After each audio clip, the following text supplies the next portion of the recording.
Ang One Piece ay ang legendary treasure na iniwan ng late pirate king na si Goldie Roger sa Laugh-Tale. Pinagkatiwala niya ang kanyang treasure sa new generation, pero magpasa hanggang ngayon, wala pa rin kahit na sino ang nakakuha sa sinasabing greatest treasure in the world.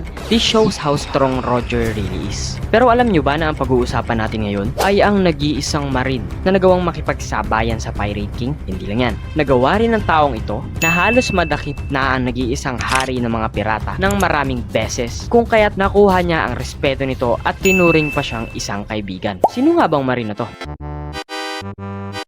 What's up guys? Ako nga pala si JM, ang world's greatest magician, at ako'y nagbabalik para sa isa na namang classic video para pag-usapan ng arguably the strongest marine to ever live. So with all that being said, umpisahan na natin. By the time na sinabi ko kanina na nag-iisang marine na nagawang makipagsabayan kay Roger, alam ko na alam nyo na kung sino ang tinutukoy ko. Ito ay nag-iisang hero of the marines na si Monkey D. Garp. And para sa mga new fans, yes po, lolo po siya ni Luffy. Kaya nga, Monkey D. Garp, diba?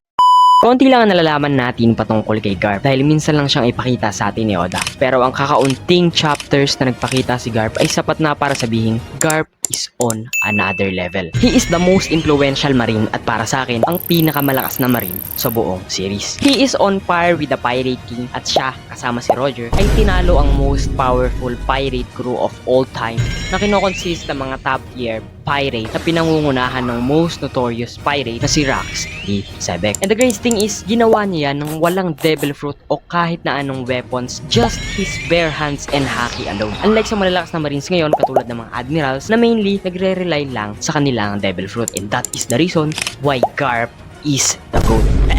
May tuturing natin siyang Gary Kasparov o Michael Jordan ng Marines. And even though Garp is Vice Admiral only, ang kanyang lakas naman ay pang Fleet Admiral. Siya na mismo ang nagsabi na ilang beses niyang tinurn down ang offer ng Marines para ma-promote bilang isang Admiral sa kadahilan ng magiging isa lang siyang aso ng World Nobles. Kahit ang pinakakinakatakutang mga Marines tulad nila Kong, Sengoku, at ang mga Admirals ay na-outscored ng isang Vice Admiral in terms of reputations dahil sa pagtalo niya sa malalakas na pirata nung siya ay nasa prime niya. Pero walang-wala yang mga yan compared sa countless battle nila ng Pirate King na si Roger. Being portrayed as on par with Sengoku, nasabihin na nating Admiral pa lang nung time na yan, a great fit na para kay Garp. But the fact that he fought Roger multiple times to death is even greater accomplishment for him. Ikaw ba naman makipagtututo sa pinakamalakas na pirata ewan ko na lang. Dahil sa mga legacy na kanyang nagawa, ay masasabi kong kahit na isang Fleet Admiral si Sengoku, ay mas malakas pa rin sa kanya ang kanyang partner na si Garp nung sila ay nasa prime pa. Kung kaya't walang kaduda-duda na si Garp ay kasama sa mga top tier character sa series alongside Goldie Roger, Rox D. Sebek, Whitebeard,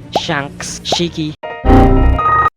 Ang natatanging sandata ni Garp sa pakikipaglaban ay ang kanyang kamao. Kaya niyang sumuntok na sa sobrang lakas ay nagke-create ito ng shockwave sa kapaligiran na kayang sumira ng mga bundok at buildings. So can you imagine habang naglalaban sila Garp at Roger ay umaapaw ang kanilang Conqueror's haki sa kapaligiran habang nagka-clash ang kamao ni Garp laban sa espada ni Roger? That will surely break the internet. Sa altercation nila ni Don Chinjiao na may bounty na 500 million berries ay pinakita ni Garp kung gaano kalakas ang kanyang haki. Dahil sa isang suntok lang ni Garp ay na-deform ang pinagmamalaki ni Don Chinjiao na matulis na ulo na kayang makabutas ng isang diamante. And later on, tinawag siyang Garp the Fist. At katulad ng sinabi ko kanina, Garp and Roger are the responsible sa pagkakademolish ng Rox Pirate. 38 years ago sa isla ng God Valley ay naganap ang insidente na kung tawagin ay God Valley Incident. In order to protect the world nobles na nasa isla nung time na yan, nag-team up si Garp at Roger at nilabanan ang full force ng Rox Pirate na kinabibilangan ng mga future emperor tulad nila Kaido,